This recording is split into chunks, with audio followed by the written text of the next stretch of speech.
Welcome to Belief, Being, and Beyond with your host, Granddaughter Crow. Hi, everybody. Granddaughter Crow here with yet another episode of Belief, Being, and Beyond. This time we did the opposite of Beyond, and we're going to go a little within with a very, very special guest who is very, very warm to my heart. And I can't wait. Jenny C. Bell is here to introduce our guest today. Jenny, take it away. Who's our guest? Well, actually, we're kind of flipping the script today, and you are our guest. Yay! What are we going to be talking about? Well, you were so kind, and you sent me a copy of Wisdom of the Natural World, Spiritual and Practical Teachings from Plants, Animals, and Mother Earth, because I showed an interest. And you signed it, which was so, I just thought it was the best surprise. But anyway, you sent me this book. As I was diving into it, talking with you, we realized that you didn't really have like any chats about it. And that's kind of sad to me because it's a great book. I want people to know about it. Yeah, it's really interesting because of all of the different authors that I have out there. And this is like actually my number one bestseller at this point. I know we both have one, Wisdom of the Natural World. And I was like, who better to interview me than Jenny C. Bell?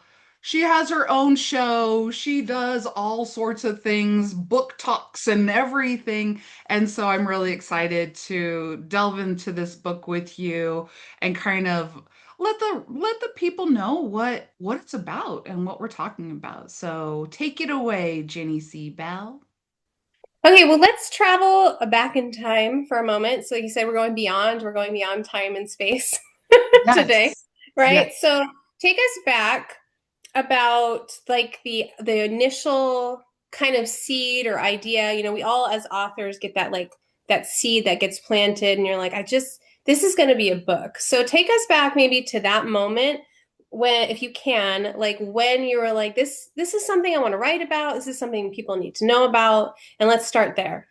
I think that's a very important question because a lot of my other books, there I can remember a moment or when it developed within me. This one is actually like the opposite of that. I wanted to write a book and I didn't know what I wanted to write about. And I was talking with Llewellyn Worldwide, the publishing house that published it, and my acquisition editor at the time. And I was like, well, we could do something obvious that I always do, and that's think about the wisdom of the natural world. And she's like, what do you mean obvious? I'm like, well, there's so much wisdom. It's our greatest teacher. And, plants, animals, Mother Earth, how it shows us spiritual and practical teachings that you could do, like help you with your relationships and your romance and your health and finance and your health and well-being, your business and finance. And she's just like, oh, this is a really good topic. And I honestly, how you have one of those thoughts that's like, doesn't everybody think like this? Right. And it takes you into like your adult life and you're just like, oh, that was just me all this time. That's what this book is. It literally is a book about the way that I perceive the world, my greatest teacher. People ask me, Granddaughter Crow, who is your mentor? And I say, the natural world is my mentor. I love that you thought it was obvious too. That's like the best part of that story, right? Because it's not. It's not for most people, and that's why this book is so great is because a lot of people spend so much time indoors and we have like artificial lighting and now we have lighting on our phone and social media. There's so much, and with a lot of people like with COVID, they just got into like not going outside. Yeah. And some people just don't make it like a thing to go outside every day or connect with their tree in their yard or feed their birds. Like some people just don't even, that's not even a thought because, and it's not a judgment on them like at all, but they just, it's never dawned on them that like there is wisdom to be had in the natural world. And I can tap into that by being out there. Absolutely. And I guess it's just like you said, it's not even a topic. People just you don't go, hey, did you go out and what did you learn from the natural world today? People, but I kind of think that way. And even though I don't always make it outside, and you're right, we get so busy and distracted in our life. And, you can see, things on your phone or your screen, but there's a totally different interface between you and the unseen powers that be within the natural world, the nature elements that actually draws a connection and there can be a dialogue. However, due to our trained brain to observe a screen, a lot of times when we go out to the natural world, we kind of think that we're just observing. It's just on a Yeah. screen. We Yeah. don't realize that we are a part of it. And that's one of the beauties that, I mean, it's a brilliant, very easy wisdom to go, wait, I'm a part of the natural world and I'm going to go out there. And when I'm standing in my backyard, when I'm in the park, when I go for a hike, wherever it be, little, thing of grass downtown, wherever you are, that you are actually communing and it knows that you're there too. So it fills this like a part of the human spirit that has been neglected and almost feels like, oh, I'm all alone in this world. It's like, oh no, the trees know you're here. The grass knows you're here. Those birds see you. That squirrel wants to know if you have a peanut for it. I mean, it's that interconnectivity that actually can kind of build up your spirit and give you a lot of healing in so many ways that we don't even scientifically we don't discuss. Yeah. And I wanted to bring it home in a book. Yeah. Yeah, and then you do talk about that in the book, some of the science that backs some of the spirituality. But something I thought was really interesting is you gave an example about like looking at a tree and the different ways that we can look at a tree. And you talk about like the kind of what we would say like the scientific mundane way, like I see a branch and I'm seeing leaves and they're this shape versus the other way. So I don't know if you could kind of share that with people because that's something that for most part, someone could go out and do today. They go look at a tree and see the different ways and kind of relearn how to see a tree in a different way, right? Yeah, I think that it's very important. It's almost like understanding that the translator between the natural world and what it's saying to you is actually the way that you're perceiving it. So when you perceive a tree and you're just like, I want to connect with you, I'll just break it down and tell the story, Yeah, it's Jenny. great. I'll just tell the story. So Yeah. my father, when he walked the earth, he was born full-blood Navajo. English, second language. And then he grew up and then he learned, he actually became a translator. There's a lot that I talk about about my father throughout some of my books, but there's one thing that I don't really share because it never comes to my mind is that he actually was on a project way back when. He was born in 1932, so probably somewhere in the 50s. He was actually a part of a small, small team that translated the New Testament version, King James Version, into Navajo from the English language. Wow. So I never get to share that. It's one of Yeah. those like, just facts, but I guess I bring it up not only to honor him, but to show that he knows how to translate. Now, if you translate something from a language that is a lot like your own given language, it's easier. But when you translate Navajo to English, you're literally not only translating a language, you're translating a thought process. You're translating how your brain works. So I asked my dad, how is it being in two worlds, like translating? What's the difference between English and Navajo? And he says, oh, joy, joy. He says, let's just say, uh, if you ask an English speaker, English thinker to stand in front of a tree, they will stand in front of a tree and you say, get to know the tree. They will say, okay, that's a trunk. They break it down and they label it. That's a trunk. That's a branch. That's a leaf. I'm going to name the tree, very scientific, like you said. very left hemisphere in your thinking brain, linear thinking logic. Break it down scientifically. It's an oak tree. I know the tree. And they walk away and they know the tree because indeed they do know the tree, but they don't completely know the tree. Right. So you get a Navajo standing in front of the same tree and you say to them, same assignment. Navajo speaker, Navajo thinker. And you say, get to know this tree. Navajo will go, oh, and see a great organism in front of them. And they'll just look at it. And then they just watch it. They don't break it apart. They just see it as whole. And they want to understand in order to get to know it, I must find a connection between me and it. And then it sees the leaves moving from one direction to another. Maybe they're blowing to the north. And then the Navajo looks at their own hair and sees that their hair is blowing in the same direction as the trees is, and the branches and the leaves is flowing to the north. And they would say, they would understand the same spirit that is moving the tree is moving me. And now I understand the tree. I know the tree. We are one. So, in that, it's more of a right hemisphere, creative, holistic. It's more like, I guess you could say, English speakers speak in nouns. We label things. Navajo speakers and thinkers are more verbs. They talk in description. They think in descriptive terms. So that's the difference. Instead of Granddaughter Crow, today they'd be like the lady with the hat and the red shirt. That's who I am because that's how they perceive me. So it's a totally different way of engaging.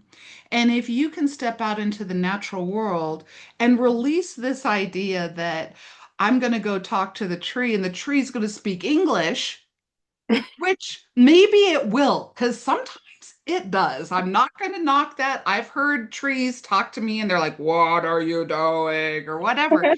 But in a very interesting way, they're speaking body language. And body language, according to our communication experts, I think it's Alton Barber, Louder Than Words, in a communication class, undergrad degree. You guys can look it up online. It's like 97% of the human language is in body language, tone, pitch, facial expressions, and very little, like 7, 8%. And then sometimes if you don't, nevertheless, it's very, very low how much it is words. So if we keep looking for words, we're not going to hear everything. If you pay attention to body language, you'll be like, tree is strong, stands tall, rain or snow, it's still there. I can do the same. And that would be a wisdom that the tree could give you. I love that. There's a lot of things I loved about that. But in the book, I never thought about language the way you talked about in the book. And I studied linguistics, so I'll put that out there for people. So even if you studied linguistics in a university, you're still going to think of this different because it's exactly what you said. If the way we speak is the way we think, right? So if our language is in nouns and in, the kind of Western culture is very materialistic. And I don't mean like money. I mean like we want to, if we see it, we believe it, right? Very scientific, very materialistic. That spirit that you're talking about, that like inner knowing, everything that's been removed from the language, right? And removed from like everything. Cause it's like you don't ask someone like, how's your spirit? It's like, what do you do for a living? That's exactly right. Yeah, Yeah. yeah. Yeah, and so I feel like what you're doing in here in this book, in Wisdom of the Natural World, you're giving people the language, the tools, the language to be able to kind of not like crazily rewire their brain, but give them the ability, the tools to be able to be like, okay, this is another way for me to look at an animal, or another way for me to understand an animal than other just like a field guide. Yep, absolutely. And the interesting thing about it is that we're doing it, we just don't know that it's conscious. So it's kind of like you don't run up to a tree usually, hug it, and say thank you because I'm going to have a picnic and you're giving me shade. You just have that relationship. Right. And this is that bringing it forward a little bit more. You understand that the tree is not going to fall on you while you're eating your little picnic. You know, there's a relationship there. There's like what I'm calling the interface or an exchange, a dialogue or connection. And it is another doorway to walk through or lens to put on when you are perceiving the natural world, to perceive it as though if you were to look at it and just pick up the body language. What is it saying to you? And that's a great place to start because everybody can come up with something. Even if you don't speak English, you come up with something because it is talking to you. We just need to figure out how do we translate it. So, yeah. Yeah, and I feel like it's in a way it's going back to like what everybody's ancestors would have been doing, right? Before we had like books and social media and everything to label everything, we would have just explored a new area and like observed, right? And like looked at this tree and like what is it doing and how is it moving and like try to understand, can we eat the fruit off the tree? We have to really get back to connecting and observing in order to just even survive, right? Absolutely. I mean, if you just like slow down a little bit and go, wow, there's a really big tree over there, and it's in the middle of maybe a meadow. Why is there just like maybe a couple of big trees over there? You would then sit back and go, well, obviously there's a bigger water source over there. So you start understanding that the tree is saying things to you, and then it's like, oh, and it's in a place that maybe some birds that don't like to be messed with will live in that tree. So it becomes a whole story. You understand it as an organism and how it's interconnecting with everything, which then branches your mind into understanding that that's what happens with us too. Yes. And that I love, like, so many people feel, they say disconnected. So many people, I hear so many people say that word. I feel disconnected. Or they say, I feel lonely. I feel alone because they don't think of themselves as part of the natural world because all they are, but they are so far removed from that connection that there really is like a loneliness epidemic. There really, really is. And I think that it really hit our conscious awareness collectively under the pandemic when we did have to shelter in place or the world was shut down or the social distancing. All of that kind of removed a lot of the things that distract us. Even the Mhm. wonderful things like let's go out for dinner that distracted us, we kind of were left to say, okay. And I know that a lot of people felt lonely at that time. Actually, it was right around then when this book came out, so that was Yeah. really cool.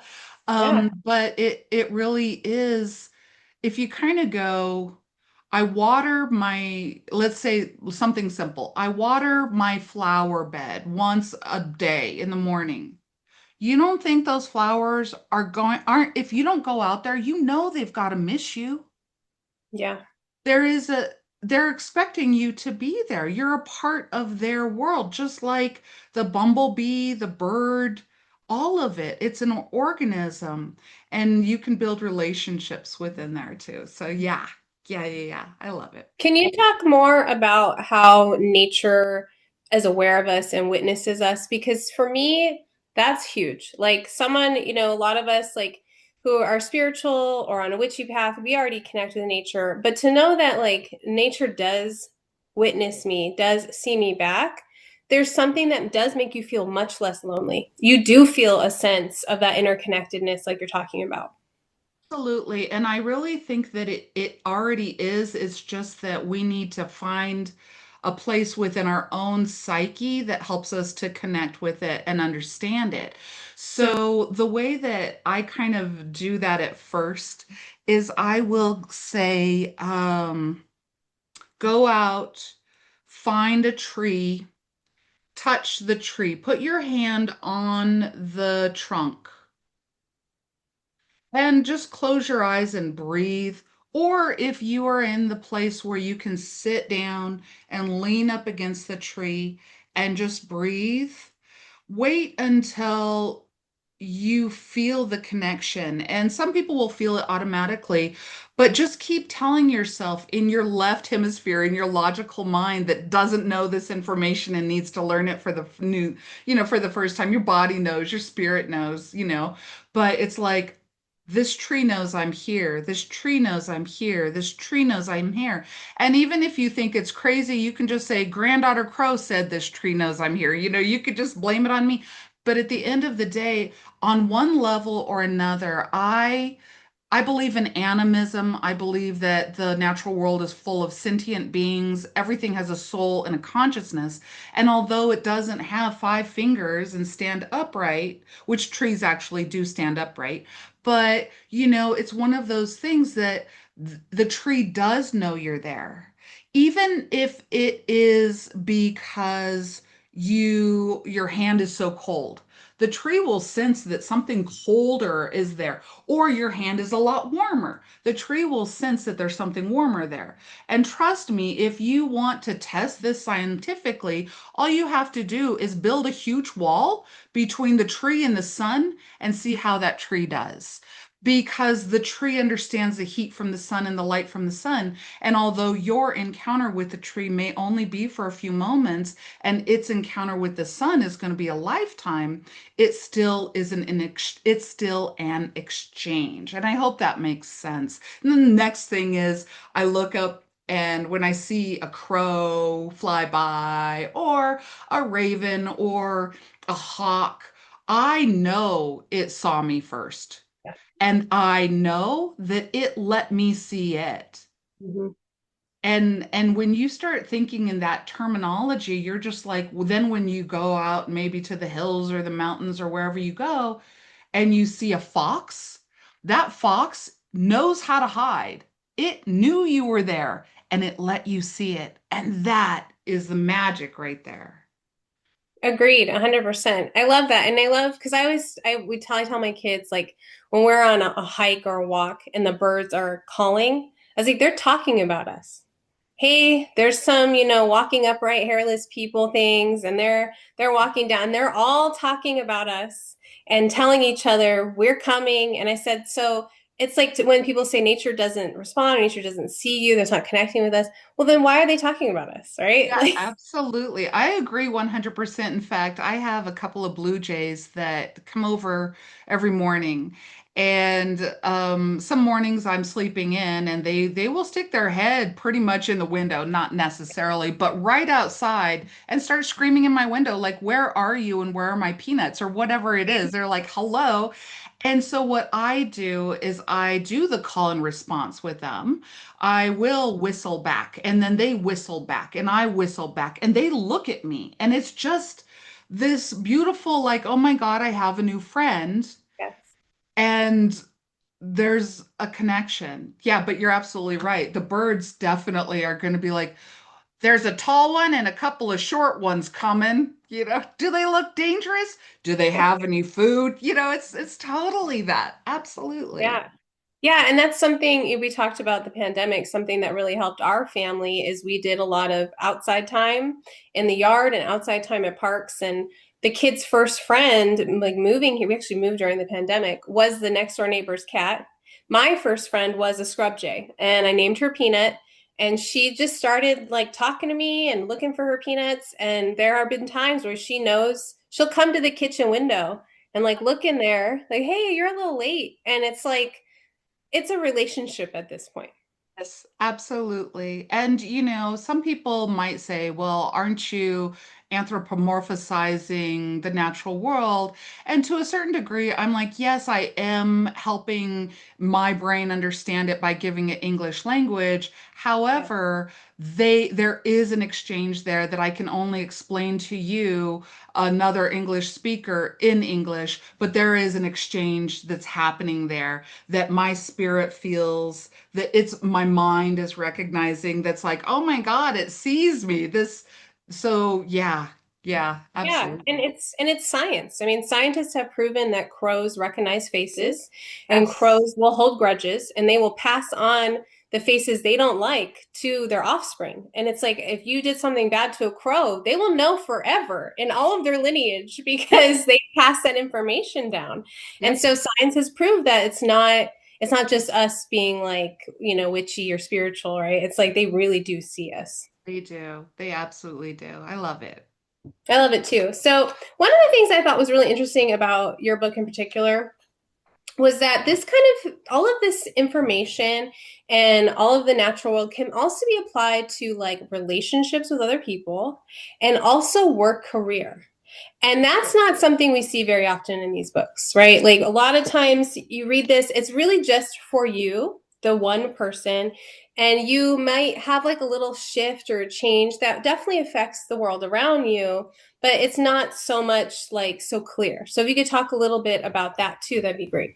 Absolutely. So, when I talk about the wisdom of the natural world, and let's just break it down into let me show you what it looks like to work with the animal kingdom to assist you with relationships, and then I'll give an example on how it can help you with business, or your finances. Okay, so every animal in the animal kingdom moves and perceives and walks the earth or flies or swims in different ways. Some are slower, some are faster, some are hunters, some are like they just graze. There's different, we'll just break it down into almost like characteristics, behaviors.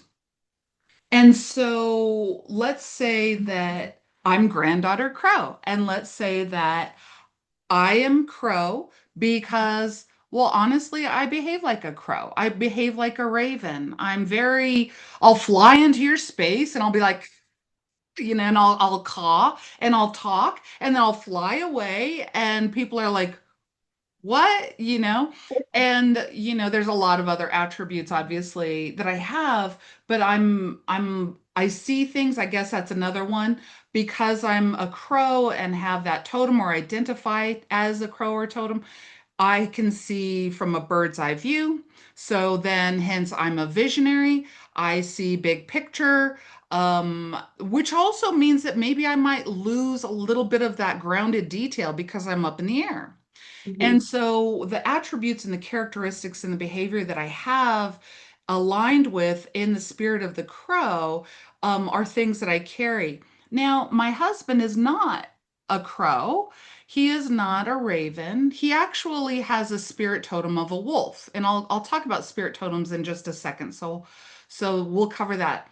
But his spirit totem is a wolf. And what are the different behaviors? Well, he's got 4 feet. He stays grounded. He can't fly. If he wants to see a bird's eye view, he has to go to the top of the mountain or talk to me because I can tell him what I'm seeing.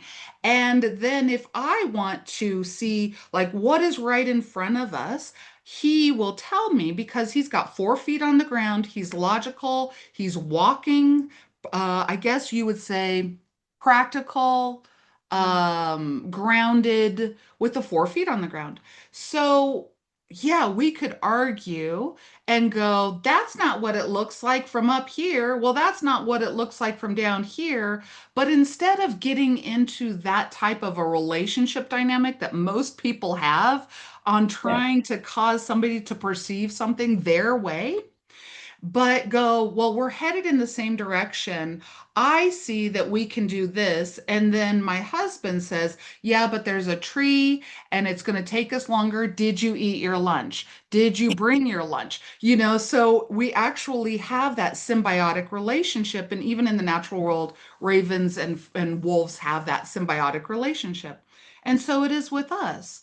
So, really quickly, before I get into the business, what that looks like is this this ability to fall in love with somebody's authenticity when it's not yours. Yeah. But you can stretch yourself to understand it and know that they hold a position that is beautiful and that can assist you as you can assist it from different positionings. Another thing that I want to say is that, well, Granddaughter Crow, I thought that, animal totems and spirit guides and all of that, I thought that if I, as a non-Indigenous person, does that, am I not being appropriate? Am I appropriating? How did And you know I was going to ask that? because I'm psychic. You are. I am, and then I'll talk about the business.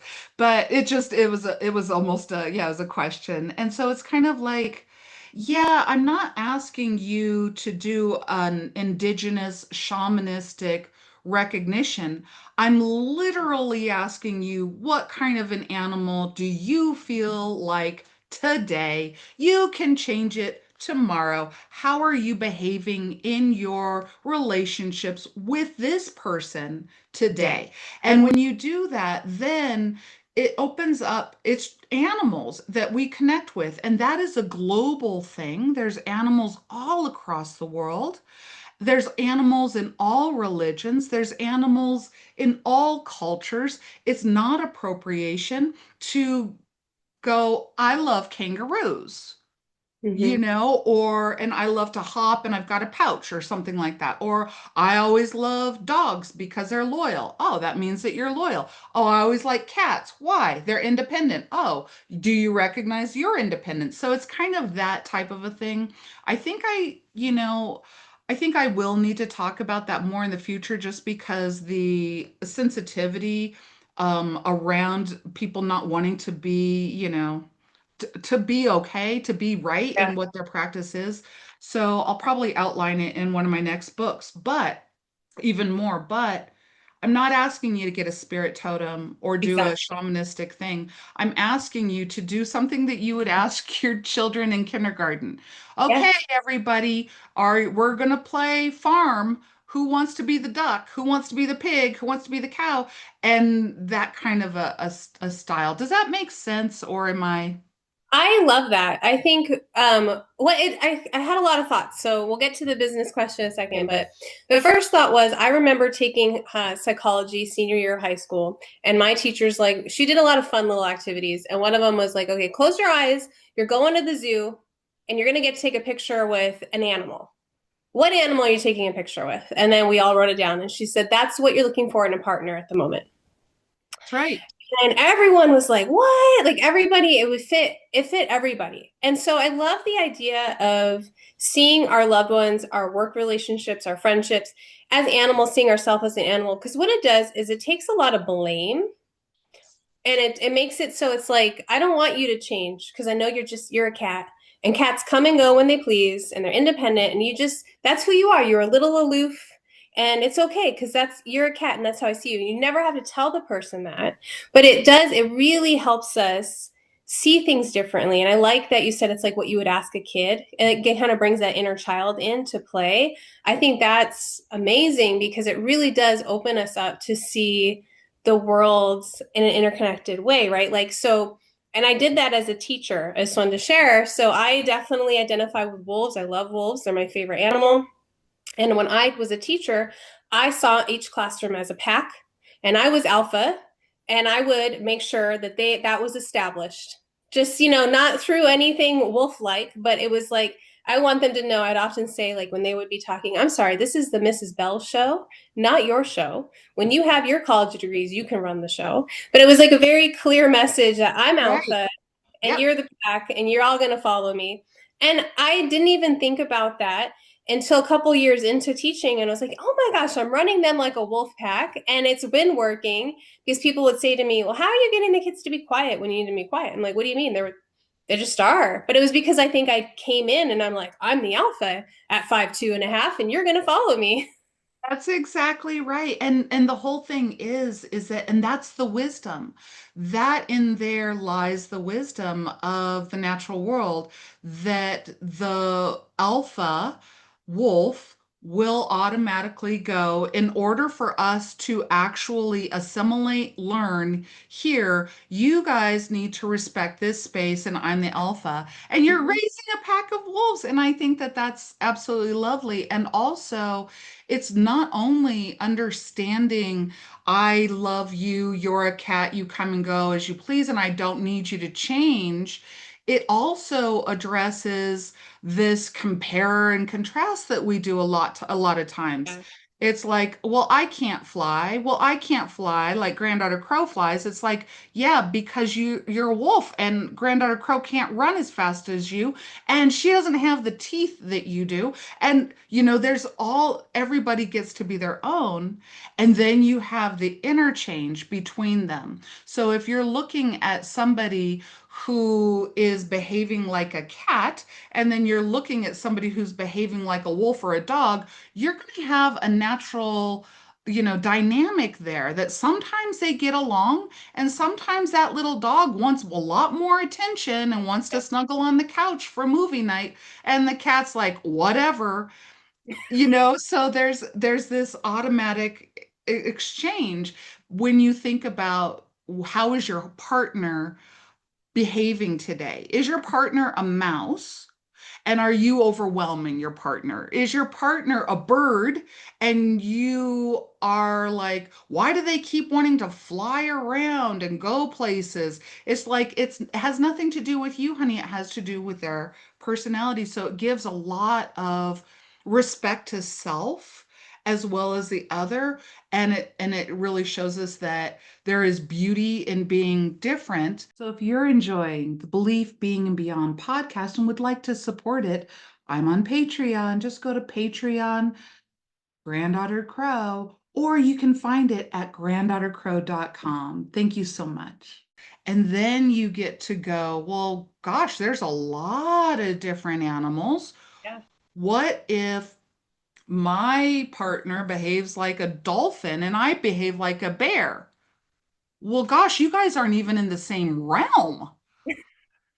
Like there's got to either be a lot of love or it's got to the dolphin's got to find her way up to the mountains and you've got to find your way down to the ocean. So there's a lot of different barriers or a lot of different challenges with that, even though you love dolphins. So, or you can go, oh, well, I don't need my bear side as much, and you turn into another, so it's a lot about psychology and human development based on animal personality traits. Yeah, and you're saying it's not appropriation because we're not walking around saying Right. wolf is my spirit totem. You're Right. just saying I feel like I'm a wolf today. That's And exactly right. because I feel like this, I'm acting this way and this person's like this and we're interacting and it's just a way to see the world and I think relationships in a more pleasant way. Like it's less like I said it's less about the blame and the ticks and the problems. You just accept because we just accept that a wolf is a wolf. We don't ask the wolf to be like a dove. We don't Right. ask it to change, right? Right, exactly. And in such, then you get to see that and you get to see it even with your children, as far as maybe one's a bookworm and the other one loves to run around the backyard like a squirrel. And you're like, do they have ADD? And you're like, nah, he's just got a squirrel totem. It's kind of like just give him some nuts, he'll be fine. Let him dig. I mean, that's just a funny example, but it really does show about that. How do I approach my relationship and how do I respect and how much do I understand my partner? And then taking that into like even business would be or finance would be, um, well, it would be like this. Maybe right now, due to my financial structure, I need to behave like a turtle. I need to kind of pull everything in. I need to put a cap on myself and I need to move slowly through what I do. And then you learn that way. And then let's say, no, I think, with my finances, I'm more like, I guess I would say a bull. And the reason why I say a bull is because we have the bull and bear market, right? So that's an Hmm. easy, Yeah. line. And so it's kind of like I get to be, strong and move and spend money and save money. And, so it really has to do with looking at the animal kingdom and the variety of different characteristics, behaviors, attributes within each of my teachers and going, if I'm going to approach my life today as a butterfly, how different is that than I approached my life yesterday as an opossum when I just laid around? And you get to consciously make these choices and do it with relationships, with yourself, with your health and well being, with how you eat, with how you spend money, and how you interact at work if you have a team. And there's always that one dud, and maybe all of a sudden that dud you're just like they act like a spider. They're always like by themselves and they're very territorial. And it's just like, yeah, but they really can create that web now, can't they? So maybe this is your computer programmer that you need to quit bothering and let them be by themselves so they can create that. So it kind of alleviates a lot of that. I need them to be like me or I need to be like them, programming. I love that. I want to talk about a little bit about how the book is really good for someone who maybe isn't considering themselves spiritual, but just kind of like wanting to have that intuition and that more of a connection. Because what I like about it is in the wisdom of the natural world, you go over plant kingdom landscapes, but you also talk about like using oracle cards and you even explain how to make your own real quick. So if you don't have a card deck, let me just tell you how to make one. You talk about the seasons and the weather cycle. And then even at the end, which you've written a whole book on, you talk about the shadow. So it's like someone is really getting a very full introduction and they can go to the different things and maybe take a deep dive later. But I just wanted to kind of talk about like how this is good for a beginner or someone new to all of this. I absolutely love this. This is something that I think because of things that you had mentioned, like this is how our ancestors knew what fruit to eat. This wisdom isn't something that's new within our human psyche. It's something that a lot of us have forgotten because of the social structure that we were raised and born to and live in. So if you were out in the jungle or in the Andes or something like that, this would make a lot more sense to you. So it Yeah. really is just a reconnection with self. As far as a beginner, I think it works really well because, I mean, it's fun.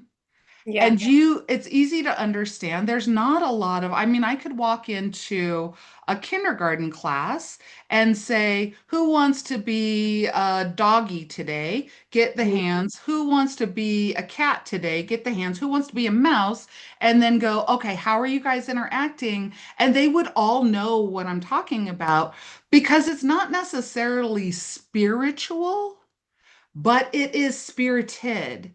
It's Mm-hmm. working with the elements of something that is very, very amazing within our human experience that we forgot or disconnected from. So, as far as a beginner's guide, you could do this one even before you do anything, or even if you're just like, I'm really not interested in spirituality at all. I just Yeah. really have a team of people that I need to work with in a different way because nothing's working. Yeah. So for beginners, it's asking you to consider the world from a different point of view that isn't mine, but it is Mm-hmm. something that we all knew that we forgot, and I'm trying to remind us. And it can be woven into your spiritual belief system, or it can be a la carte, and you can just use it for your kindergarten class or your team at work or whatever. Yeah, and I've given you this compliment off camera, but I'm going to say it here is that you are an expert in leadership and you're an expert in a lot of things and you have a really like robust background, but you somehow take these really big ideas, a lot of which are scientific or based in like science, and you break it down for anybody because you don't have to have like a college degree to read this book. And even if you do, you're still going to like it's not dumbed down, but it's explained in a way that anybody can just get it. And they can go, oh, I don't have to reread that chapter. I don't have to go find another book. It's explained in a way it's very available for everybody. Thank you. I really appreciate that. I actually do that on purpose because I define intelligence or even genius is the ability not necessarily to always use $5 words or Exactly. have those conversations that only can happen in your field because you have all of this lingo and jargon. But I see intellect and being a genius or doing something brilliant as taking an esoteric, crazy concept and boiling it down where you can explain it to anybody, irregardless. And, I mean, even if you do have your doctorate, you're reading this and you're just like, huh, that makes a lot of sense. All this Exactly. time, I've been treating my wife like a duck and she's a swan, you know? Yes. Yes. I think it'd be fun if there's anything else you'd like to share about the book. But before we end today, I think it'd be really cool if you were to read the Navajo Beauty Way prayer to everybody that's in the book, because it's actually personally one of my favorite prayers. And I love it. It's like, I think it's such a beautiful prayer for people to think about every day, to read every day, to say every day. And it's one that really kind of, I think, boils down the whole idea that like connecting with everything is beauty, right? It's Yes. beautiful to be connected and beautiful to see the world the way that you're explaining. Love it. I'm going to do it from memory. And I love this because even if you don't pick up the book, I really want you as a listener, if you've made it this far, to really take this in for a moment. There are paths that you walk in life, and there are ways to walk in life. And different cultures have different ways. And one of the ways of the Navajo is called the beauty way. Yeah, the beauty way. And so there's many iterations and versions of this, but take this if you will, and then if you use it, say that it's a Navajo beauty way prayer that Granddaughter Crow shared from with you, and that will be take care of any appropriation. So here it is. Take a deep breath. So beauty walks before me. Beauty walks behind me. Beauty walks above me. Beauty walks below me. Beauty walks to my left. Beauty walks to my right. Beauty walks within me, for I am beauty. I love that because you can make it your own. You can say strength walks before me, behind me, above, below, right, left, within. You can say courage. You can say peace. You can say whatever you wish. Originally, it's beauty. And that doesn't mean superficial beauty. It means the true essence of like a rose, a flower, the strength. Beauty walks within you. And even if you remember this and you can't remember, oh, did she say right or left? It doesn't matter. What matters is if you're present with intent. And it not only sets up your way and your day, it also is a protection around you because you are declaring what will be invited into your energetic space. That's wonderful. I Yes. love. Thank you for sharing it with everyone. I liked hearing it in your voice. Oh, I Yeah. thank you so much, Jenny. I love it. There's this and so much more in this book, Wisdom of the Natural World. You can find me www.granddaughtercrow.com, all social at Granddaughter Crow, Wisdom of the Natural World, spiritual and practical teachings. And again, this book isn't here to teach you as much as it is here to remind you. Yes, thank you so much. And that's the beauty way, right? Remembering and being present of all that is around you and that you are connected and you really are truly never alone. I love that. You are never alone. So, thank you for tuning into yet another episode of Belief Being and Beyond with your host, Granddaughter Crow. Text the show. I want to hear from you. Like, comment, subscribe, share. If there's something in here you're just like, oh, this person would like to see this, share it. I would love that.